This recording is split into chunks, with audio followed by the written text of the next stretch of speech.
Pemirsa, banjir mengepung berbagai wilayah di Jakarta. Banjir dengan ketinggian bervariasi menghambat laju lalu lintas dan membuat warga terpaksa mengungsi.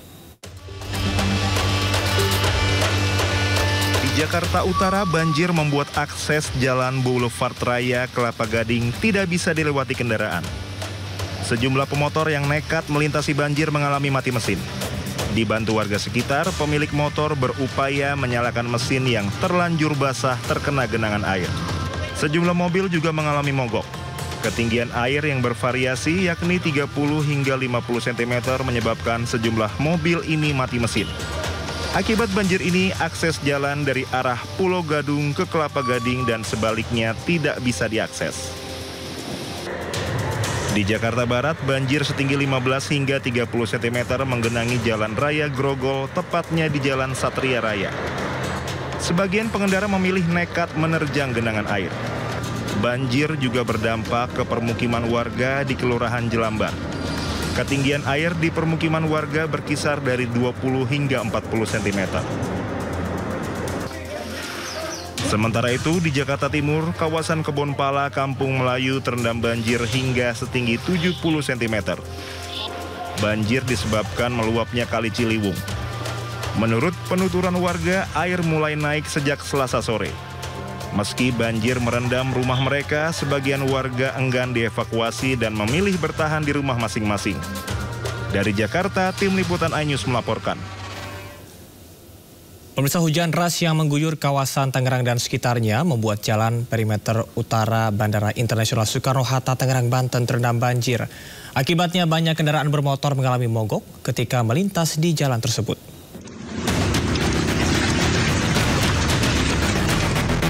Antrian kendaraan baik roda 2 maupun roda 4 terjadi di jalan perimeter utara Bandara Internasional Soekarno-Hatta, Tangerang, Banten sejak Selasa malam. Hal ini dikarenakan jalan perimeter utara Bandara Soekarno-Hatta terendam banjir. Intensitas hujan deras yang mengguyur kawasan Tangerang membuat sejumlah jalan lainnya mengalami hal serupa. Hujan lebat sepanjang malam membuat jalan tersebut mengalami banjir hingga lutut orang dewasa. Bahkan kendaraan roda 2 yang melintas mengalami mogok mesin. Nampak para pengendara yang akan pulang maupun berangkat kerja malam di bandara harus mengeluarkan tenaga ekstra saat melintas di area banjir tersebut. Pasalnya, air hujan yang mengguyur wilayah tersebut tidak bisa mengalir ke kali lantaran kali yang berada di samping jalan perimeter utara tersebut juga meluap. Sejumlah pengendara mengatakan banjir ini baru terjadi kali ini karena tingginya intensitas hujan pada Selasa malam. Sementara untuk ketinggian air banjir diperkirakan setinggi lutut orang dewasa. Baru gini kayaknya. Bentar ya Pak. Ini curah hujannya kayaknya. Pelan-pelan aja Pak. Kayak gini juga biasanya kalau hujan. Kayak gini.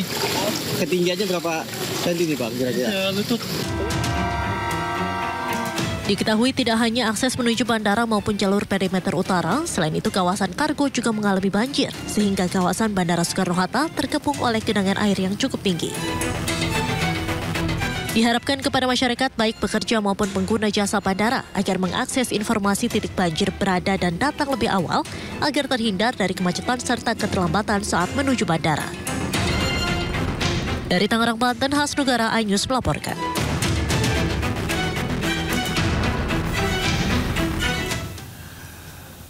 Pemirsa, banjir tak hanya mengepung Jakarta, namun juga wilayah penyangga di perumahan Suropati Residen, Bekasi, Jawa Barat.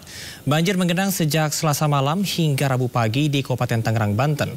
Banjir setinggi setengah meter menggenangi pemukiman warga.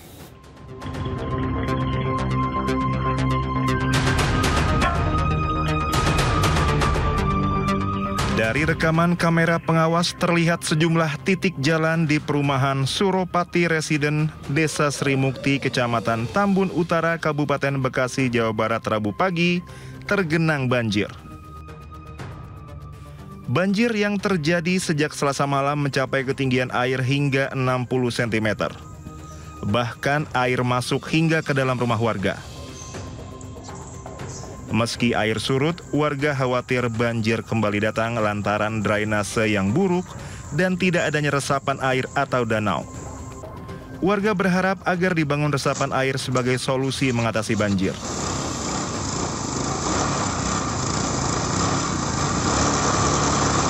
malam, Pak. Tadi malam. Jam berapa? Dari jam berapa ini? Dari jam 10-an kalau nggak salah.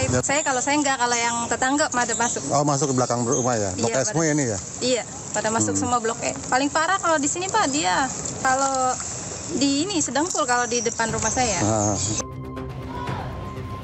Sementara di perumahan Villa Tomang, Pasar Kemis, Kabupaten Tangerang, Banten, tim gabungan BPBD bersama relawan menyisir rumah-rumah warga yang tergenang banjir setelah hujan dengan intensitas tinggi mengguyur wilayah ini sejak Selasa sore hingga malam.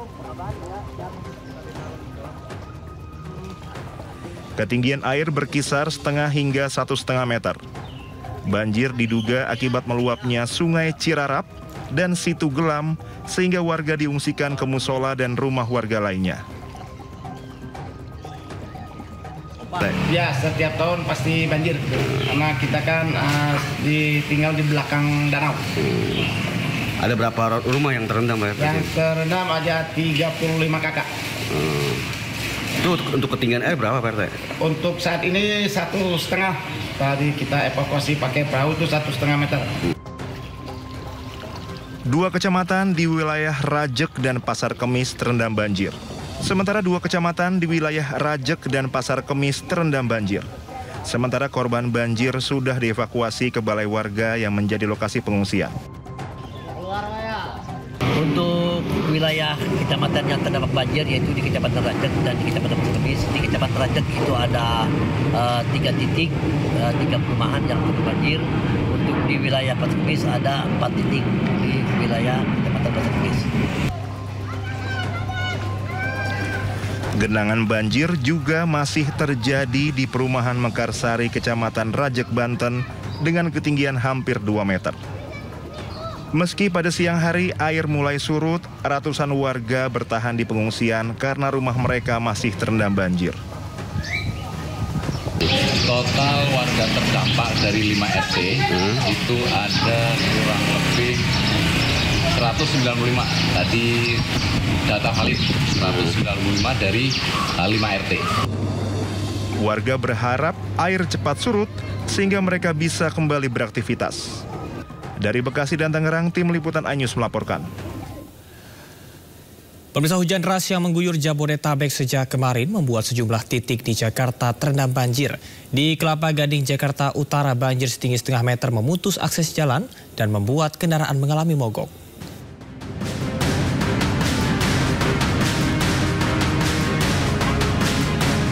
Sebuah pemotor yang nekat melintasi banjir di jalanan Boulevard Raya Kelapa Gading, Jakarta Utara mengalami mogok atau mati mesin. Dibantu warga sekitar, pemilik motor berupaya menyalakan mesin yang kemasukan air banjir. Tidak hanya motor, sejumlah mobil juga mengalami mogok. Ketinggian air yang bervariasi, yakni 30 hingga 50 cm, menyebabkan sejumlah mobil ini mati mesin. Jalan Boulevard ini menjadi satu dari 10 titik banjir di Jakarta akibat hujan deras yang mengguyur Jabodetabek semalam. Banjir menutup akses jalan dari arah Pulau Gadung ke Kelapa Gading dan sebaliknya. 3 jalur alternatif lain juga mengalami genangan serupa, sehingga tidak ada pilihan lain antara menunggu air surut atau memaksakan diri menembus genangan banjir. Genangan di kawasan ini juga disebabkan drainase yang buruk serta pompa air yang tak berfungsi maksimal, mengakibatkan aliran air Kali Sunter di sepanjang jalan ini mudah meluap. Sejumlah bantuan mobil tumpangan dan Satpol PP dan Dinas Perhubungan dikerahkan untuk membantu masyarakat melintasi kawasan ini. Sementara yang lainnya masih memilih menggunakan Delman dan Transjakarta yang beroperasi mulai pukul 10 pagi tadi.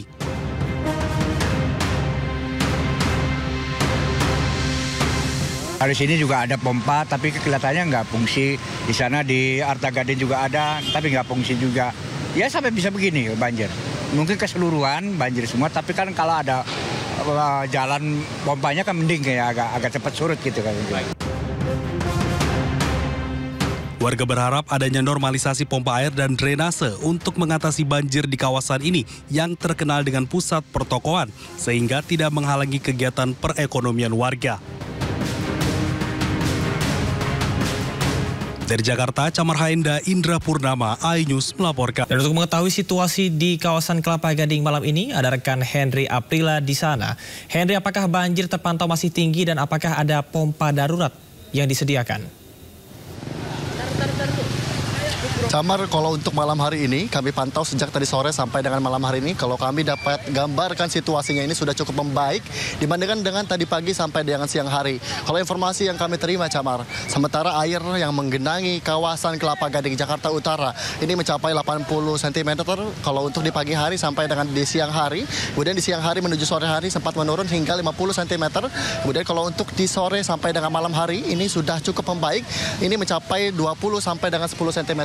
Kalau kami lihat visual terkini, Camar, inilah beberapa kendaraan yang sudah bisa melintas di kawasan Kelapa Gading, Jakarta Utara. Kalau tadi pagi sempat beberapa kendaraan tidak bisa melintas, mulai dari kendaraan roda 2, kemudian juga kendaraan roda 4, untuk menunggu air hingga surut. Kalau untuk saat ini memang beberapa kendaraan roda 2 dan roda 4 sudah bisa melintas. Kemudian kalau informasi yang kami dapatkan, beberapa aktivitas masyarakat juga sempat terhambat, mengingat beberapa toko-toko yang ada di belakang Kelapa Gading ini memang menjadi pusat perbelanjaan. Namun untuk di hari ini para toko-toko yang berada di sini, maksud kami, tidak bisa buka karena mengingat terhambat oleh adanya genangan air yang terjadi di Kelapa Gading, Jakarta Utara. Kemudian Camar dan juga pemirsa, kalau kami dapat sampaikan informasi yang kami terima dari pihak kepolisian sekitar Kelapa Gading yang menyampaikan memang sudah ada beberapa titik-titik tenda evakuasi. Namun untuk warga sekitar tidak memilih untuk ke tenda evakuasi, namun mereka memilih untuk berada di kediamannya masing-masing. Kemudian juga adapun kalau kami lihat, pihak dari Dishub sendiri juga telah kami lihat beberapa sudah lewat untuk bisa membantu beberapa kendaraan yang sempat mogok, karena mengingat sempat tadi pagi sampai dengan siang hari mereka memaksa untuk melintas, karena kalau informasi yang kami terima beberapa jalur alternatif juga sempat terendam air, sehingga ini yang memutuskan mereka untuk terpaksa melintas ke jalur yang biasa mereka lintas. Namun untuk jalur yang biasa mereka lintas ini juga tergenang air cukup dalam. Kalau informasi lain yang kami terima, ini penuturan daripada warga sekitar juga mengharapkan oleh pemerintah sekitar bahwa pemerintah dapat memperhatikan kembali untuk kondisi yang biasa mereka rasakan setiap tahunnya, karena mengingat ini banjir sendiri ini terjadi karena guyuran hujan sejak tanggal 28 malam Januari 2025 sampai dengan pagi hari di tanggal 29 Januari 2025. Hal ini yang mengakibatkan air yang cukup menggenang, kemudian juga pompa-pompa air yang informasinya belum aktif atau memang sudah tidak normal. Namun informasi lain yang kami terima dari pihak polisian juga sudah menyampaikan sudah diperbaiki, sehingga air yang berada di Kelapa Gading, Jakarta Utara ini sudah cukup membaik. Kemudian kalau untuk arus lalu lintas di sekitaran Kelapa Gading, Jakarta Utara ini juga sudah cukup membaik dibandingkan dengan tadi pagi sampai dengan siang hari ini. Kami pantau sampai dengan malam hari ini memang sudah tidak ada terjadinya kepadatan kendaraan. Kemudian juga air yang juga menggenang di sekitaran Jalan Raya Kelapa Gading ini sendiri juga sudah cukup membaik. Camar. Baik, terima kasih rekan Henry atas laporannya. Selamat bertugas kembali dan jaga keselamatan.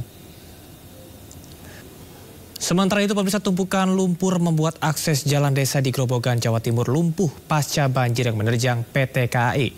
PT KAI juga mendatangkan sejumlah alat berat untuk memperbaiki rel kereta api yang longsor.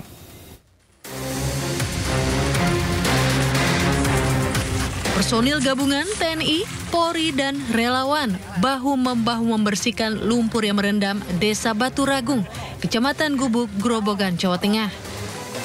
Lebih dari sepekan, lumpur tebal masih menutupi sebagian besar akses jalan desa dan membuat sejumlah rumah rusak berat. 5 titik tanggul di sepanjang desa yang jebol membuat 13 rumah hanyut terbawa arus banjir, 18 rumah rusak berat, dan ribuan rumah lainnya terdampak. Kondisi dusun, khususnya yang Mintreng dan Ringin Kidul yang langsung terkena dampak itu masih lumpuh.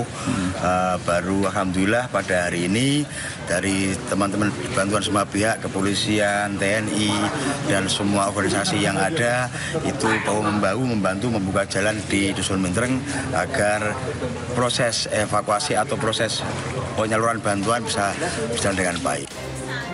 Sementara itu, warga yang terdampak saat ini masih bertahan di pengungsian. Mereka khawatir jika hujan deras bisa menyebabkan banjir susulan karena tanggul sungai Tuntang yang membentang di belakang desa hingga kini masih proses perbaikan. Dari Grobogan, Jawa Tengah, Rustama Nusantara melaporkan. BMKG memprediksi potensi hujan lebat hingga ekstrim di sejumlah wilayah Indonesia diakibatkan sejumlah anomali iklim yang terjadi bersamaan. Masyarakat pun diminta waspada akan potensi bencana yang ditimbulkan hingga April. Dan berikut pernyataan Kepala BMKG Dwi Korita Karnawati dalam perbincangan bersama rekan David Silahoy. Sebetulnya kejadian kemarin itu sudah diantisipasi sejak akhir November atau awal Desember. Karena di bulan Oktober kami memantau bahwa masuknya monsun atau hujan dari Asia itu akan dimulai bulan November dan mengakibatkan musim hujan di wilayah Indonesia dan akan meningkat atau terjadi puncak musim hujan itu terutama wilayah Jakarta dimulai Januari dan sebagian di bulan Februari. Jadi sesuai dengan hasil prediksi bahwa di bulan Januari dan nanti hingga pertengahan Februari DKI akan mengalami puncak musim hujan. Selain itu bersamaan dengan terjadinya fenomena La Nina lemah akibat mendinginnya suhu muka air laut di Samudra Pasifik, sementara suhu muka air laut di wilayah perairan Indonesia semakin menghangat, maka terjadilah anomali iklim yang disebut La Nina lemah dan berdampak pada peningkatan curah hujan hingga 20%. Selain itu juga terjadi Madden-Julian Oscillation atau pergerakan awan-awan hujan dari Samudra Hindia sepanjang Khatulistiwa yang saat ini melintasi masuk wilayah Indonesia bagian barat. Selain itu juga terjadi fenomena seruak udara dingin yang masuk dari dataran tinggi Tibet menuju wilayah Indonesia bagian barat.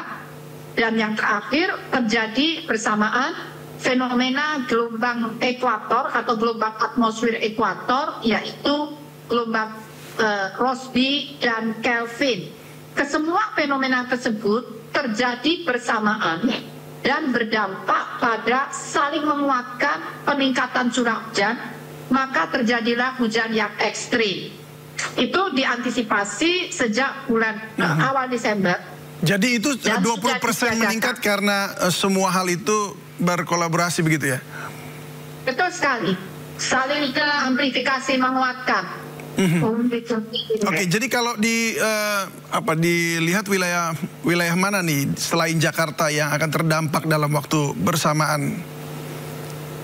Ya, dalam waktu bersamaan juga terjadi di Jawa Tengah, Jawa Timur, Jawa Barat ya. Kemudian juga terjadi di Kalimantan, baik Kalimantan Selatan, Barat, Timur, kemudian di Sulawesi Utara, Selatan, hampir seluruh wilayah Sulawesi. Kemudian juga terjadi di Maluku dan di Papua. Dan ini akan Sumatera juga terjadi bersamaan. Akan berlangsung berapa lama situasi dengan anomali seperti tadi yang disampaikan? Sebetulnya kalau anomali La Nina lemah, saya ulangi ya, anomali iklim berupa La Nina lemah, ini masih akan berlangsung hingga Maret atau April, yang berdampak pada peningkatan curah hujan hingga 20%. Kalau Madden-Julian Oscillation, ini akan segera berakhir, akan segera berlalu dalam beberapa hari ke depan, paling 3 hari ke depan, sampai 1 minggu ke depan. Kalau fenomena seruak udara dingin juga akan tidak lama, hanya beberapa hari. Yang cukup lama adalah fenomena monsun Asia. Masuknya monsun Asia bersamaan dengan terjadinya El Nino lemah, ini masih akan berlangsung hingga Maret April. Selain pemirsa momen perayaan Tahun Baru Imlek 2576 Kongzili, Vihara Dharma Bakti Petak 9 Jakarta Barat melayani ibadah mulai dari pagi hingga pukul 9 malam. Umat Konghucu dengan hikmat membaca doa dengan menggerakkan dupa, berharap segala kebaikan dapat mereka peroleh pada tahun ini. Dupa menjadi simbol penerangan dan harapan. Vihara Petak 9 ini mampu menampung 500 umat yang beribadah di dalamnya.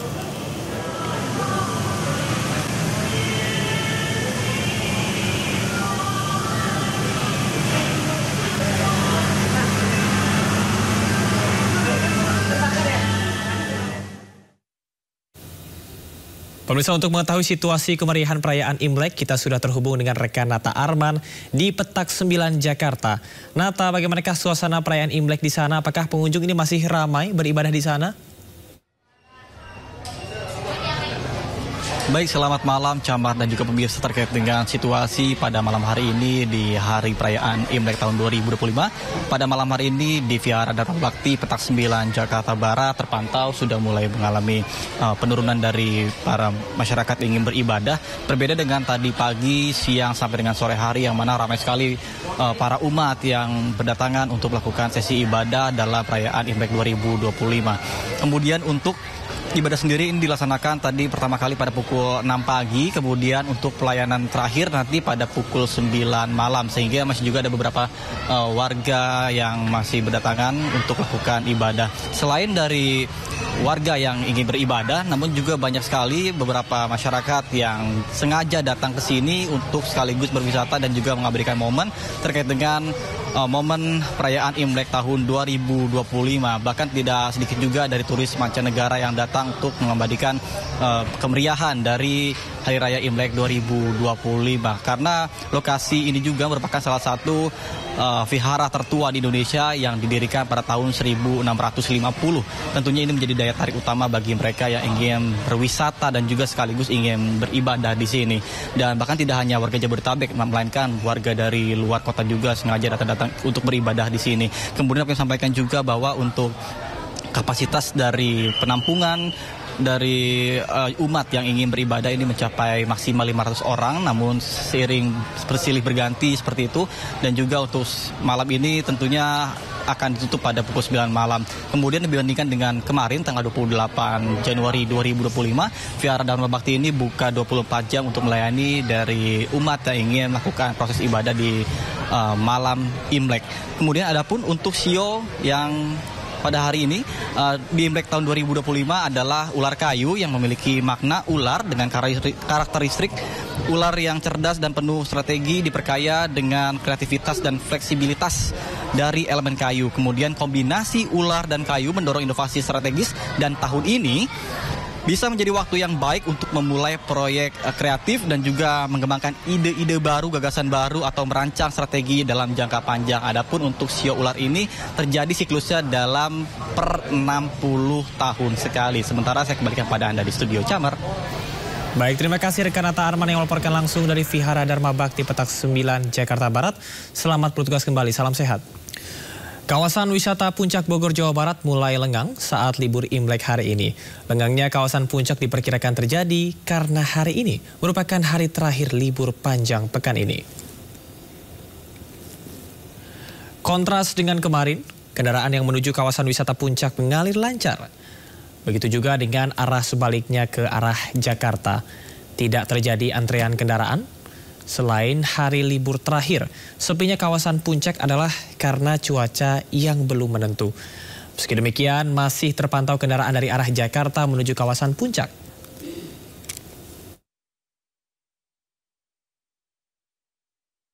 Untuk memantau situasi dan kondisi di Simpang Gadok sudah ada rekan Esra Ambarita di sana. Esra, selamat malam. Bagaimanakah situasi terkini di Simpang Gadok dalam momen Hari Raya Imlek dan libur panjang kali ini?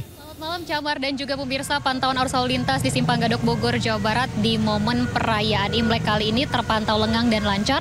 Tidak ada ketersendatan sama sekali kendaraan yang mengarah ke Puncak maupun yang kembali ke Jakarta. Ini kami pantau sejak pagi tadi, tidak ada keramaian ataupun antrean yang mengular. Dan ini cukup berbeda situasinya dibanding hari-hari kemarin atau ketika di hari Sabtu, Minggu hingga Senin yang ini sempat tembus di angka 100.000 kendaraan. Namun kalau hari ini menukil apa yang disampaikan oleh Satlantas Polres Bogor, ini hanya ada 10.000 pergerakan kendaraan yang melintas ke arah Jakarta maupun yang ke arah Puncak. Kendati demikian, untuk terus mengontrol situasi ini dari Satlantas Polres Bogor akan tetap mengawasi melalui dari polisi yang diturunkan untuk memantau pergerakan lalu lintas. Nah, terkait rekayasa lalu lintas, karena terbilang lancar hari ini, tidak ada lagi untuk malam hari ini diberlakukan rekayasa lalu lintas. Namun sempat diberlakukan yakni sistem one way, kemudian juga ganjil genap. Ganjil genap ini diberlakukan sekitar pukul 6 pagi hingga pukul 9 pagi, kemudian dari jam 12 siang hingga pukul 3 sore diberlakukan sistem one way atau satu arah yang mengarah ke Jakarta. Tentunya ini sebagai langkah untuk mengantisipasi kepadatan, kemacetan yang kerap kali terjadi, khususnya kemarin kalau berkaca pada kendaraan yang sempat mengular di Simpang Gadok Bogor, Jawa Barat. Nah, tampaknya kalau ke arah Puncak Bogor ini tidak mengalami peningkatan yang cukup signifikan, mengingat juga kerap kali untuk di tempat kami mengabarkan ini kerap diguyur hujan dari pagi hingga malam hari ini. Mungkin ini salah satu alasan mengapa tidak terjadi antrean yang mengular. Kendati demikian, dari Polres maupun Satlantas Polres Bogor tetap mengimbau kepada masyarakat yang menggunakan kendaraan roda 2 maupun roda 4 untuk terus berhati-hati di jalan, mengingat kondisi jalan yang terbilang sangat licin ketika diguyur hujan, kemudian juga memastikan kendaraan dalam keadaan prima, memastikan kesehatan saat berkendaraan, dan utamanya adalah untuk mengindahkan rambu-rambu lalu lintas, karena kerap kali banyak masyarakat yang masih tidak mengindahkan peraturan rambu lalu lintas. Demikian, Camar, kembali ke Anda. Rekan Esra Ambarita melaporkan langsung dari Simpang Gadok Bogor, Jawa Barat. Selamat bertugas kembali, terima kasih. Salam sehat. Anda masih di Sindo Prime. TNI Angkatan Laut dan Ditpolairut Polda Banten bersama nelayan kembali melanjutkan pembongkaran pagar laut di perairan Kronjo, Kabupaten Tangerang, Banten. Kondisi cuaca dan gelombang laut yang mencapai 2 meter membuat pembongkaran pagar laut di hari ke-7 kurang maksimal.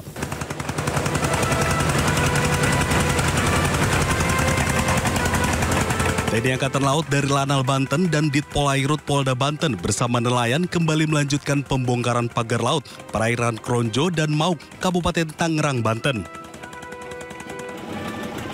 Pembongkaran pada hari ke-7 melibatkan 180 personil gabungan ini dilakukan di perairan Kronjo hingga perairan Mauk.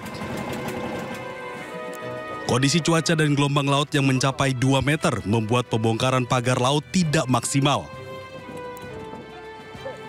Pasalnya, kapal nelayan yang digunakan untuk melakukan proses pembongkaran terombang-ambing di tengah laut, sehingga menyulitkan petugas saat mencabut pagar bambu. Kondisi gelombang laut yang cukup ekstrim membuat proses pembongkaran ditunda lantaran khawatir dengan keselamatan petugas dan nelayan yang melakukan pembongkaran. Untuk hari ini, di hari ke-7 ini, kendala saat ini yang kita hadapi adalah masalah cuaca. Kalau dari kemarin, dari hari pertama sampai dengan hari ke-6, kita bisa maksimal melaksanakan pencabutan pagar laut. Tapi untuk hari ini, kendala cuaca cukup mengganggu pekerjaan sehingga untuk hasil tidak maksimal. Biasanya kita bisa mendapatkan 500 sampai 1 km dalam sekali pencabutan dalam satu hari. Tapi untuk hari ini karena ketinggian gelombang 1,5 sampai 2 meter, pencabutan pagar bambu tidak bisa maksimal dan hanya beberapa kapal nelayan saja dibantu dengan dari unsur Lanal dan unsur dari Dirpolair yang bisa melaksanakan kegiatan, dan itu pun tidak dapat berlangsung dalam waktu lama dikarenakan kondisi cuaca.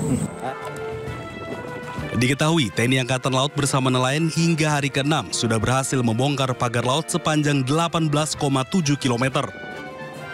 Pagar laut yang sebelumnya membentang 30,16 km, kini hanya tinggal tersisa 11,46 km. Dari Kabupaten Tangerang, Aimarani, iNews melaporkan.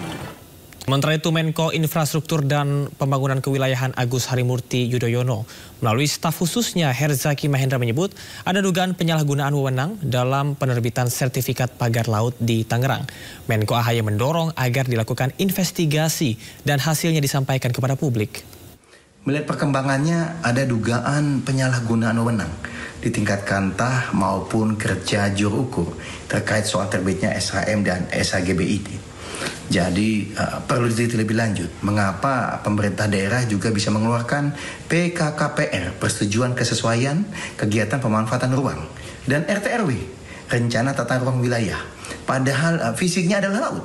RT/RW Provinsi Banten dan PKKPR dari Bupati Tangerang ini konon dijadikan rujukan oleh Kepala Kantah sebagai dasar diterbitkannya SHM atau SHGB.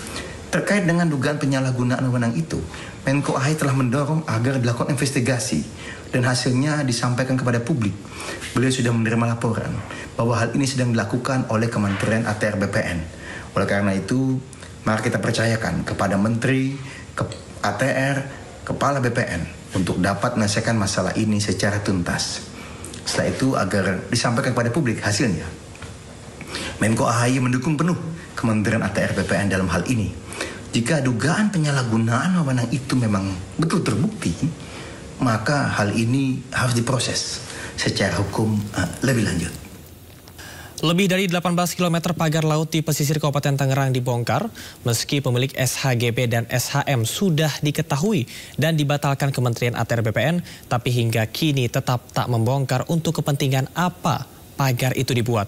Dan untuk membahasnya sudah bersama dengan kami tim advokasi melawan oligarki perampas tanah rakyat Kurnia Triroyani, kemudian juga ada penasihat hukum Presiden Direktur Agung Sedayo Group Paman Nurlete, dan Ketua Riset dan Advokasi Publik LBH APPP Muhammadiyah Gufroni. Kami juga sudah mengundang dari Kementerian Kelautan dan juga Perikanan dan ATR BPN, namun belum bisa bergabung pada malam hari ini. Saya sapa dulu para narasumber pada malam hari ini. Ada Mbak Kurnia Triroyani dari pengacara warga penggugat pagar laut. Selamat malam.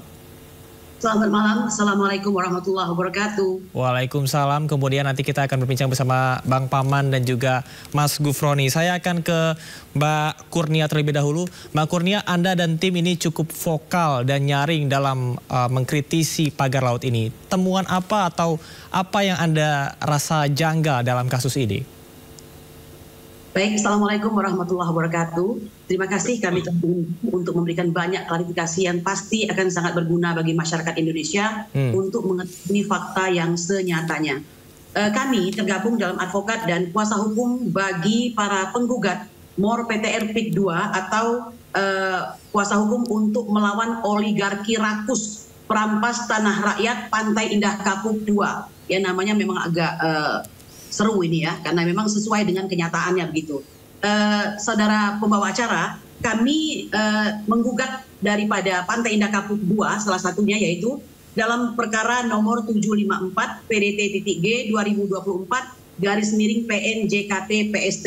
Ya, para penggugat ini tadi dari Aliansi Rakyat Menggugat, kemudian FPPI, ya, para purnawirawan pejuang yang tentu saja tergabung dalam para purnawan yang mencintai bangsa Indonesia ini, dengan dasar-dasar penemuan sebagai berikut. Kami itu melandaskan gugatan kami pada temuan adanya penyelundupan hukum. Kita tahu bahwa Pantai Indah Kapuk 2 ini seyogyanya tidaklah sebagaimana yang telah terjadi pada saat ini, yaitu hanya 1.755 hektar ya, yang mana ini telah disalahgunakan, abuse of power, sehingga penyematan PSN ini membuat pengelola itu seakan-akan berhak untuk melakukan pembebasan lahan di 9 desa di Kecamatan Tangerang dan termasuk juga Tanara ya. Nah, ini artinya telah membuat suatu masalah bagi masyarakat. Sehingga apabila pada hari ini ada pagar laut yang menjadi kisruh, itu sebenarnya hanya sedikit temuan dari yang telah kami sampaikan. Artinya pagar laut ini hanya salah satu masalah saja. Ada banyak masalah. Yang paling utama tadi adalah pembebasan lahan terhadap masyarakat ya di wilayah Tangerang ini dan Banten tentu saja dengan alasan PSN, sehingga mereka berbuat sekehendak hati, sedangkan pagar laut hanya bagian kecilnya saja, pengurukan sungai, kemudian menutup lokasi sehingga rakyat menjadi tertutup. Dan Mbak Kurnia, Mbak Kurnia bisa dijelaskan PSN itu diberikan kepada siapa? Kepada perseorangankah atau organisasi? Jadi sebenarnya kita tidak bisa lupa dengan maksud daripada pemberian PSN itu sendiri ya, bahwa proyek strategis nasional itu tentu ada maksudnya. Dalam hal ini tentu bukan untuk perseorangan, kan begitu. Mungkin pemerintah tidak mempunyai dana untuk mengelola, maka diberikanlah kepada suatu institusi, dalam hal ini Pantai Indah Kapuk ya, untuk mengelolanya. Tetapi tentu dengan syarat, tentu ada dengan tujuan begitu. Nah, hal ini sudah terjadi abuse of power di sana, ada gratifikasi di sana, ada korupsi di sana begitu. Baik Mbak Kurnia. Tadi Anda sampaikan berkaitan dengan kritisi mengenai PIK 2 dan juga pembangunan pagar laut. Saya akan berikan kesempatan kepada Mas Paman untuk menanggapi dari pernyataan Mbak Kurnia tadi. Ya, baik. Terima kasih Bang Camar. Pertama-tama dan terutama saya perlu menjelaskan bahwa kita sebagai praktisi hukum, tentu kita harus berpikir secara produktif dan konstruktif. Bukan memproduksi narasi konfrontatif, manipulatif, kemudian provokatif untuk mencemarkan akal sehat publik terhadap sebuah persoalan yang kita tidak memahami esensinya. Saya perlu tegaskan bahwa berkali-kali sudah dijelaskan oleh Bapak Presiden Direktur Agung Sedayo Group, Bapak Letjen TNI Marni Purnawirawan Dr. Sampono MSI, bahwa pagar laut yang panjangnya 30 km yang melintasi 6 kecamatan dan 16 desa, itu tidak ada korelasi, tidak ada kaitan dengan yang namanya SHGB dan SHM. Ini dua persoalan yang konteksnya berbeda. Tetapi ini selalu disamakan oleh teman-teman, dalam hal ini Ibu tadi sama Mas Gufron, bahwa itu ada kaitan. Padahal sudah dijelaskan, itu tidak dibangun dan tidak diketahui jelas oleh pihak Agung Sidang Group. Ketika berita itu viral, baru kemudian terkonfirmasi ada persoalan yang dikaitkan dengan SHM dan SHGB oleh dua anak perusahaan Agung Sidang Group. Itu yang perlu saya tegaskan. Yang kedua, kalau hari ini ada yang mempersepsikan bahwa SHGB dan SHM itu ada karena adanya pagar laut itu, ini sebuah pandangan pemahaman yang amat keliru, karena yang namanya laut itu jelas tidak ada namanya sertifikat. Dan tidak ada namanya sertifikat di atas laut. Itu tidak ada satupun yang membenarkan itu. Jadi tidak benar. Baik, Mas Paman, ini saya sudah bisa menangkap apa yang Anda sampaikan. Anda menyampaikan secara historikal dan juga normatif berkaitan dengan SHGB dan juga SHM dan juga menampik keterkaitan Agung Sidang Group dalam kasus ini. Saya akan ke Mas Gufron. Mas Gufron, kabarnya Anda juga sudah melakukan pelaporan terhadap Agung Sidang Group. Sampai mana untuk perkembangannya? Ya, jadi memang ini kan sudah mau 2 pekan ya. Sejak Jumat tanggal 17 Januari sampai sejauh ini memang belum ada progres ya apapun dari pihak Mabes Polri. Karena mungkin sifatnya adalah ini pengaduan ya. Jadi bukan laporan polisi, jadi memang tidak ada pemeriksaan saksi-saksi gitu ya. Termasuk kami biasanya perlu dimintai keterangan. Karena ini sifatnya pengaduan masyarakat, maka semestinya Polri sudah bisa menelusuri ya tentang masalah pagar laut ini. Artinya pengaduan masyarakat untuk sebagai landasan kasus ini ataupun juga tambahan wawasan ataupun juga bagi para penyidik untuk bisa mengungkap kasus ini, begitu? Ya betul, ya. Jadi memang begini, karena ini sudah viral ya, maka semestinya polisi sudah bertindak cepat atau merespon terkait dengan persoalan pagar laut ini. Jadi kami menyampaikan pengaduan sebetulnya untuk memberikan informasi ya terkait dengan fakta-fakta yang terjadi di pesisir Tangerang. Karena ini kan berdasarkan penelusuran kami di pantai itu bersama teman-teman koalisi masyarakat sipil, bahwa itu ditemukan pagar bambu yang panjangnya lebih dari 30 km. Dan kami yakin bahwa ini dibuat oleh orang-orang yang memiliki dana besar. Tidak mungkin dilakukan oleh nelayan secara swadaya, tidak mungkin. Karena artinya Anda melihat itu adalah sebagai sebuah kejanggalan, Mas Gufron?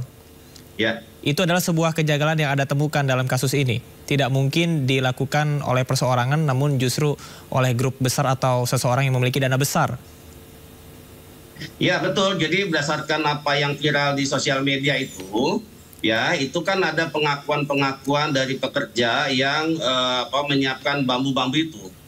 Jadi ada warga yang menanyakan ini dari mana, kan gitu ya. Jadi ada itu sudah tersebar, makanya itu pun kami sampaikan di tangkapan layar bahwa itu memang berasal dari untuk keperluan Agung Sidang Group. Baik Mas Gufron, kita tahan dulu dialog sesaat. Kita akan menyimak informasi mengenai Menteri Agraria dan Tata Ruang Nusron Wahid yang menegaskan bahwa areal yang bersertifikat itu bukanlah empang atau kolam ikan. Dan berikut pernyataan Menteri Nusron.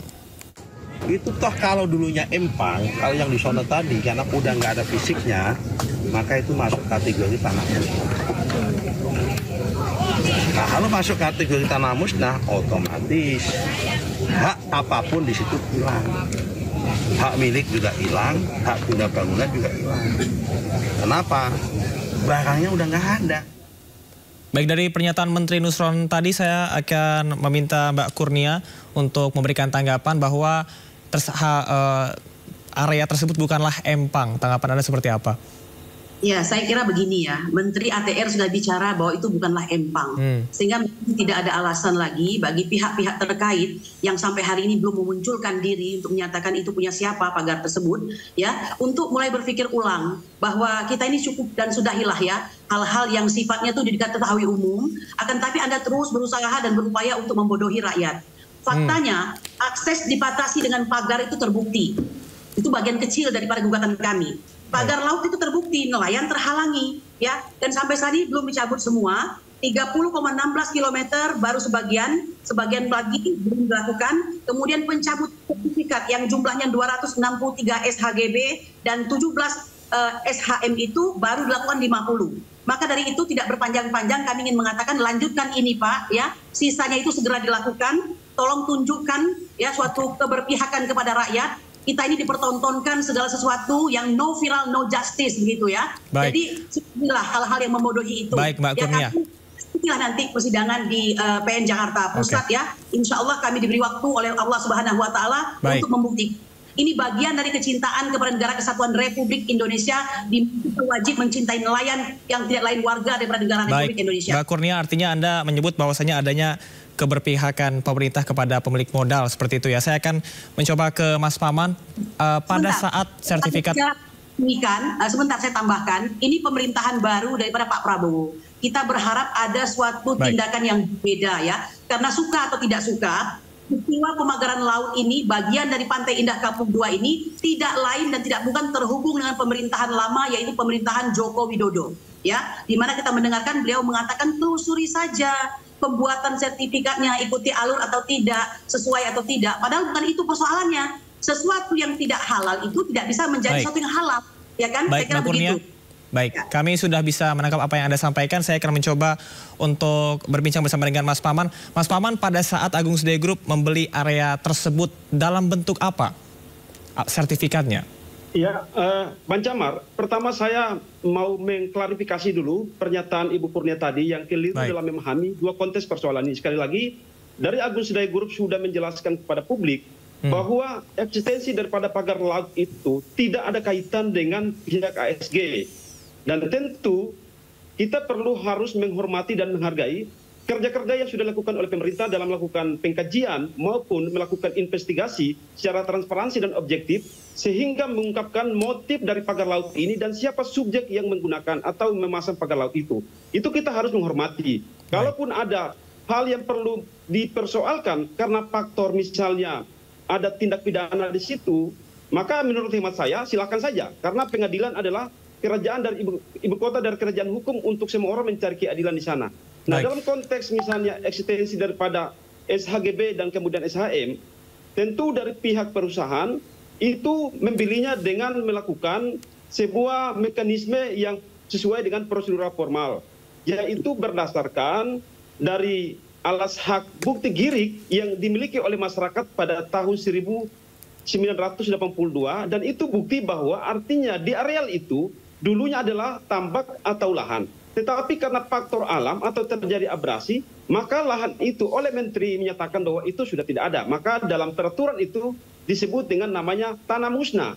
Nah, kalau kita bicara tentang tanah musnah, maka sebelum pemerintah menetapkan itu sebagai tanah musnah untuk milik kepentingan umum, terlebih dahulu pemerintah memberikan peluang atau memberikan kelonggaran kepada pemilik hak atas tanah dan hak atas SHGB tersebut untuk melakukan namanya rekonstruksi dan reklamasi, Mas. Oke, baik.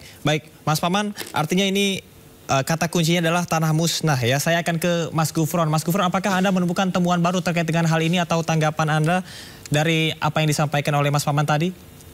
Ya, jadi memang kami telah melakukan penelusuran. Tadi pagi kami menemui beberapa warga di Desa Kronjo ya, yang mengaku namanya dicatut oleh Kepala Desa Kronjo karena dia seolah-olah memiliki tanah di atas laut untuk diajukan agar diterbitkan sertifikat ke BPN.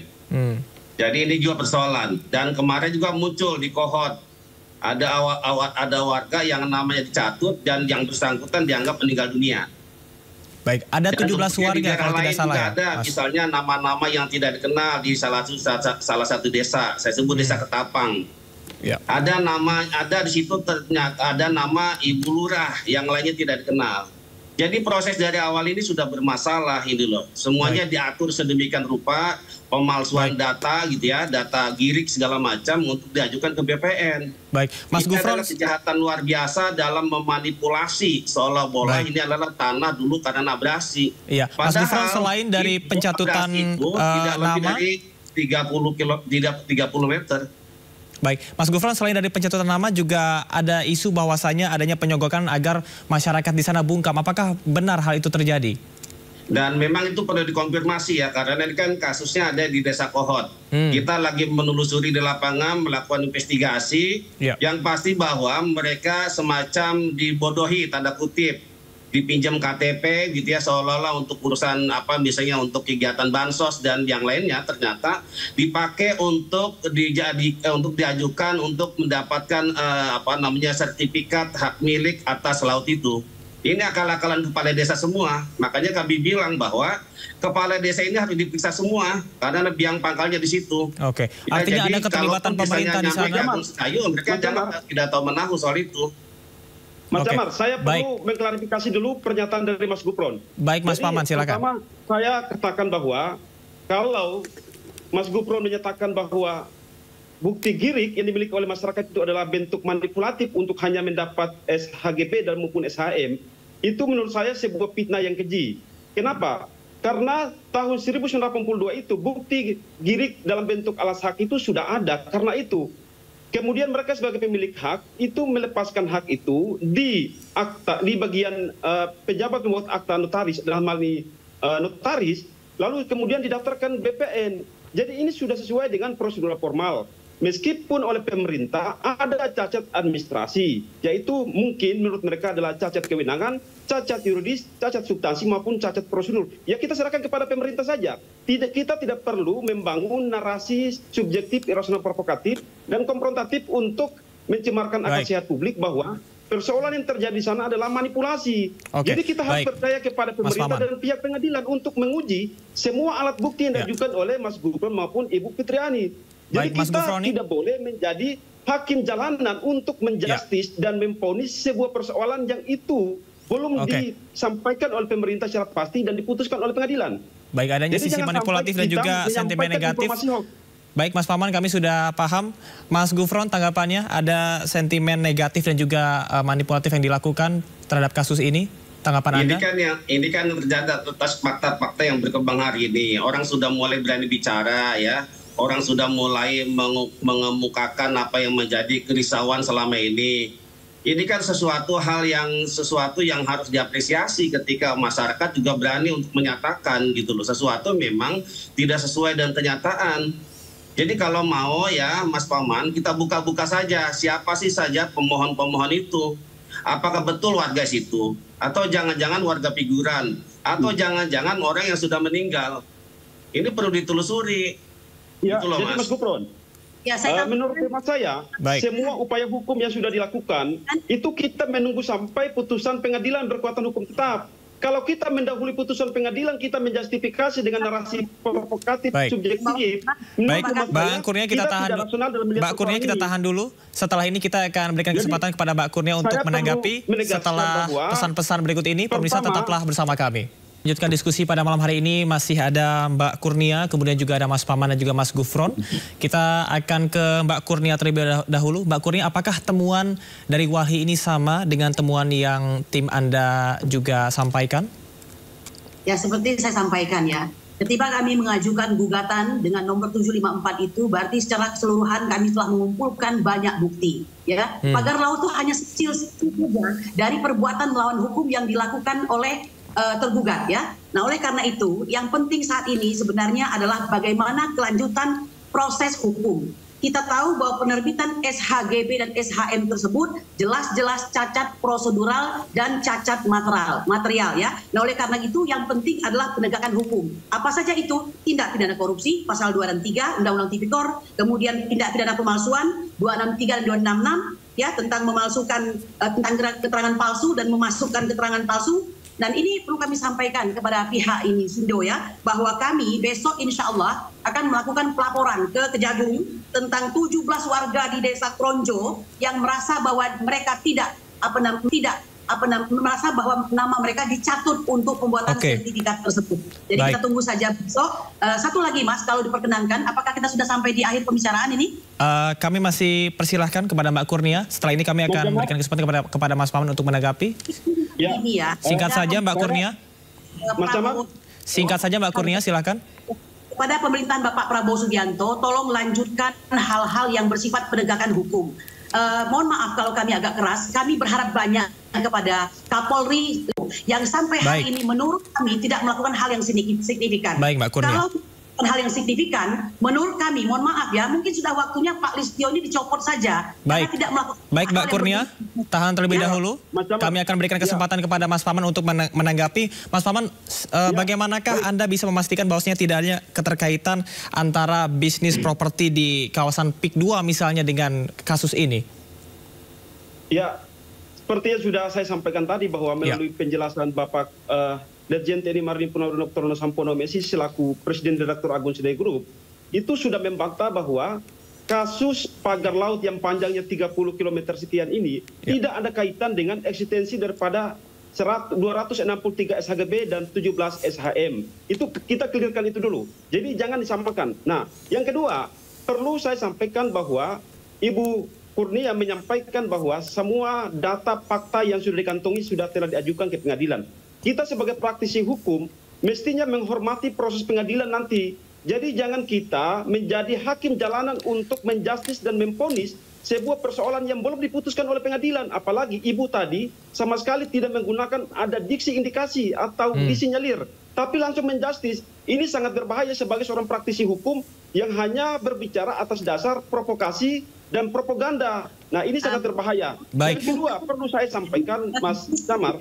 Ya, tahan sebentar Mbak Kurnia, kita berikan kesempatan kepada Mas Paman untuk menanggapi. Silakan Mas Paman. Saya perlu tegaskan sedikit bahwa persoalan reklamasi ini sudah dari zaman Pak Presiden Soeharto. Jadi berdasarkan Kepres nomor 52 tahun 95, itu adalah legitimasi eksistensi terhadap reklamasi yang dilakukan. Nah, untuk Teluk Jakarta, dengan demikian perlu saya sampaikan bahwa reklamasi yang dilakukan oleh ASG itu bukan barang yang baru. Kedua, saya perlu menyinggung tentang PSN. PSN itu adalah proyek strategis nasional yang orientasi untuk menopang pertumbuhan pembangunan ekonomi bangsa dan meningkatkan kesejahteraan masyarakat. Sebagai contoh, selama 14 tahun, PIK 2 telah dibangun, berimplikasi untuk menopang PAD Kabupaten Tangerang. Itu adalah salah satu kabupaten memiliki PAD terbesar di seluruh Indonesia. Jadi perlu kita melihat bahwa PSN ini memberikan implikasi yang sangat luar biasa. Saya memberikan contoh data bahwa di mana peran dan kiprah nyata pihak swasta dalam hal ini Agung Sedayu Group untuk membantu pemerintah dalam perekonomian bangsa. Misalnya, Mas Camar, saya perlu sebutkan beberapa data. Yaitu baik, Mas Paman, tahan sebentar. Kita 2024 itu PIK 2 telah menyerap tenaga kerja sebanyak 163.000 orang. Baik, berbicara tentang PIK 2 seperti yang sudah disinggung oleh tim advokasi, kita akan berikan kesempatan kepada Mbak Kurnia. Tindakan PHK.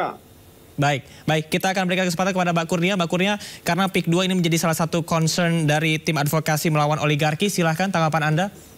Silahkan saja ya, Anda Pak Paman kalau berusaha untuk secara normatif menyampaikan hal demikian. Tapi perlu Anda ketahui bahwa jika sudah sampai ke pengadilan itu tentu bukan hal main-main, kan begitu. Intinya satu, makanya perwakilan dari Pantai Indah Kapuk dan Pak Aguan atau siapa namanya nih, Sutanto Kusuma ya, itu datang dong ke pengadilan ya, karena sudah 3 kali persidangan baru kemarin tuh hadir ya. Kami harus menunggu berlama-lama. Jadi kita bisa saling nanti sinkron bukti Anda dan bukti kami. Nah, mudah-mudahan ini persidangan berlangsung secara adil dan fair sehingga benar-benar sampai di pembuktian. Ya, itu yang kami harap. Tadi saya menyampaikan itu kita serahkan kepada pihak prestasi dari Pantai Indah Kapuk ya wajar. Anda pasti akan mengatakan demikian. Tapi empowering ya, tenaga kerja yang Anda maksudkan itu level mana sih ya yang menguntungkan bangsa ini? Ya kita tidak usah Baik, tahan sebentar Mas Paman dan juga Ibu Kurnia. Kita akan berikan kesempatan kepada Mas Gufron untuk menanggapi terkait adanya keterkaitan dari PIK 2 ataupun juga bisnis properti. Ya, itu fakta. Ya, baik Mbak Kurnia, kita akan berikan kesempatan kepada Mas Gufron. Mas Gufron, apakah Anda menemukan temuan-temuan yang berkaitan dengan hal ini, keterkaitan antara PIK 2 ataupun juga bisnis properti dari salah satu kepentingan bisnis dengan kasus pagar laut ini? Jadi memang begini ya, proses pembebasan lahan untuk kepentingan PIK 2 itu kan dari awal bermasalah. Ya, di mana masyarakat dipaksa untuk melepas tanah-tanahnya dengan harga yang murah.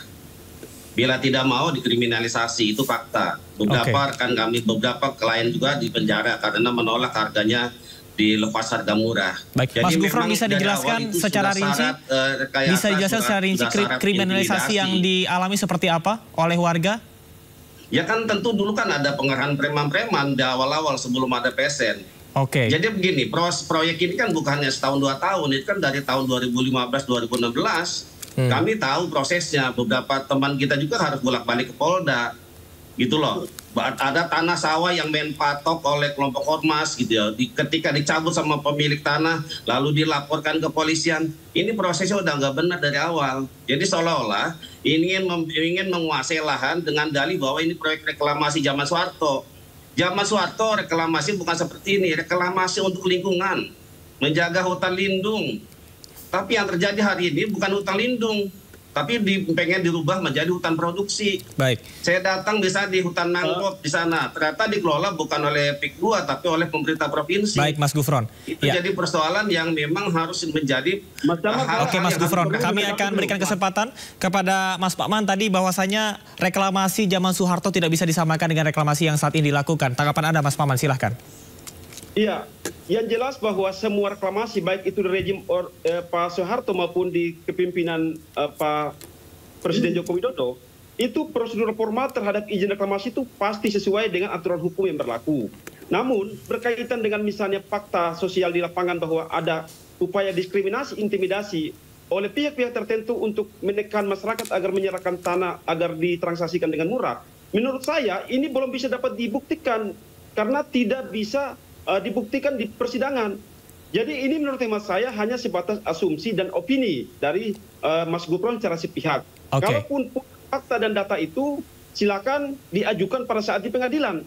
Tapi kalau hari ini kita sudah menyampaikan kepada publik bahwa benar ada peristiwa seperti itu, menurut saya itu belum bisa dibuktikan kebenarannya di pengadilan. Ya, Mas Pakman, artinya Anda menghormati proses hukum yang berlangsung di persidangan nanti. Kita akan tahan terlebih dahulu dialognya. Kita akan menyimak pernyataan dari mantan Menko Polhukam sekaligus pakar hukum tata negara Mahfud MD yang meminta para menteri yang terseret perkara pagar laut tidak takut untuk mengungkap dalang di balik kegaduhan ini. Dan berikut pernyataan Mahfud MD.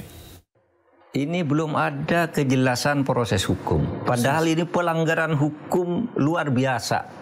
Perampokan terhadap kekayaan negara. Perampokan terhadap sumber daya alam yang dilindungi oleh undang-undang untuk tidak boleh dimiliki oleh siapapun pihak swasta kecuali negara. Tidak boleh perusahaan, tidak boleh perorangan. Karena di dalam hukum kita tidak ada hak guna laut. Yang ada hak guna bangunan itu di bumi. Nah kok hak guna bangunan diberikan di atas air dan sudah dikapling. Itu sudah dikapling itu berarti adanya jahat. Nanti kalau sudah penuh, ya karena abrasi, karena penuh ini kan sudah tampak menjadi daratan. Ini lalu dibagi bisa diukur meternya. Kalau masih laut kan tidak bisa diukur, orang bergerak-gerak gitu terus kan. Nah ini nanti diukur meternya lalulah menjadi reklamasi kan itu. Baik, saya langsung ke Mbak Kurnia. Mbak Kurnia, dari pernyataan yang disampaikan oleh Pak Mahfud MD tadi, siapa dalang di balik ini semua menurut Anda dan juga siapa yang paling bertanggung jawab?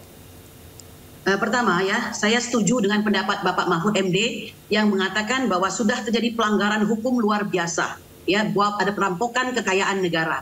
Nah, oleh karena itu seharusnya pihak kepolisian dan pihak-pihak terkait lainnya tidak lagi ragu-ragu dan langsung tancap untuk segera melakukan penegakan hukum.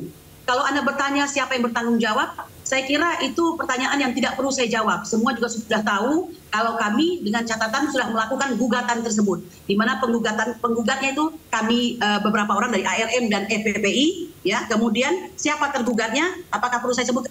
Satu, Sugianto Kusuma sebagai atau alias Aduan. Kemudian Antoni Salim, PT PIK 2 TBK atau PANI. Kemudian PT Kuku Mandiri Lestari TBK. Joko Widodo, Airlangga Hartarto, Dr. Andes Haji Surtawijaya MSI, dan Haji Maskota Haji SSE, serta Kementerian Keuangan Mbak Kurnia. RI. Baik Mbak Kurnia, saya akan berikan kesempatan kepada Mas Paman. Apakah Anda setuju ataupun juga ini artinya dari pihak Agung Sedayo Group tidak keberatan apabila dilakukannya investigasi lebih mendalam terkait dengan kasus ini? Ya, Mas Damar, kalau kita membaca rumusan norma, Pasal 1 ayat 3 sebagaimana termaktub secara eksplisit di dalam Undang-Undang Dasar 45 yang menyebutkan bahwa negara Indonesia negara hukum, maka hendaknya segala permasalahan yang ada harus diproses melalui jalur-jalur hukum yang berlaku. Karena itu, dari pihak Agung Sedayu Group sendiri, itu sama sekali tidak keberatan dan mendukung proses investigasi yang transparan dan objektif untuk mengungkapkan motif maupun dalang di balik pagar laut itu. Ini yang saya katakan bahwa konteksnya berbeda dengan SHM dan SHGB yang kita bicarakan. Yang kedua, penjelasan Prof. Mahfud MD yang menyatakan bahwa ini dugaan adanya pelanggaran hukum luar biasa. Menurut hemat saya, itu hanya baru namanya dugaan, baru disinyalir. Belum bisa dibuktikan kebenarannya, karena semua akan nanti berakhir di pengadilan. Dengan adanya putusan pengadilan itulah siapa yang memfitnah, siapa yang salah dalam kasus ini akan semua terungkap. Termasuk apa yang disampaikan oleh Ibu Kurnia tadi.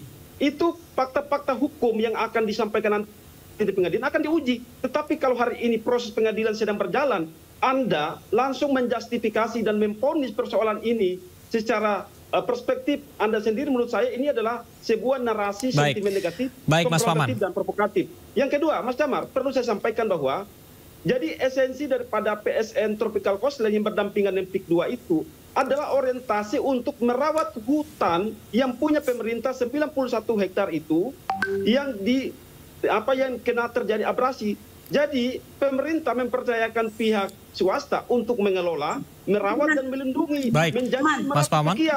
Nah, ya, terima kasih Mas Paman dan Mbak Kurnia. Ketiga, Mas Paman, kita tahan dulu. PSN ini masih dalam proses. Boleh sesuai dengan apa yang disampaikan oleh Kurnia dan Mas Gufron. Baik, terima kasih Mas Paman. Kami sudah bisa menangkap apa yang Anda sampaikan. Menghormati proses hukum yang sedang berjalan. Dan terakhir kepada Mas Gufron, kami persilakan untuk memberikan closing statement. Apakah Anda yakin bahwasanya proses hukum ini akan berjalan secara transparan? Ya, memang kelihatannya agak perlu memerlukan waktu yang lama. Kelihatannya kendalanya bukan kendala teknis ya, tapi kendala non teknis. Ya.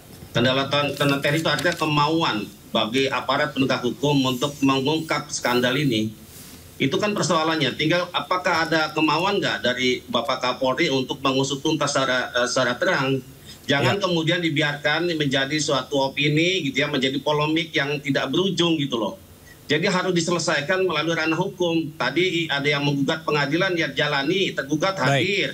Kami proses pengaduan, dipanggil semua yang kita duga bahwa itu terlibat dalam pembakaran laut. Itu Mas, kira-kira itu. Mas Gufron, terima kasih banyak atas informasinya. Kemudian juga ada Mbak Kurnia dan juga Mas Paman. Dan kita berharap bahwasanya apapun keputusannya nanti tentunya yang terbaik bagi masyarakat dan untuk kepentingan bersama. Terima kasih Mbak Kurnia, kemudian juga ada Mas Paman dan juga Mas Gufron. Salam sehat, terima kasih sudah bergabung bersama kami pada malam hari ini. Informasi perayaan Imlek dari berbagai negara tadi sekaligus menutup jumpa kita di Sindo Prime hari ini. Dan jangan lupa Anda bisa mendapatkan informasi terkini dan terbaru melalui portal yang menghadirkan berita daerah, berita nasional dan berita internasional di sindonews.com. Saya Camar Haenda, selamat malam. Sampai jumpa.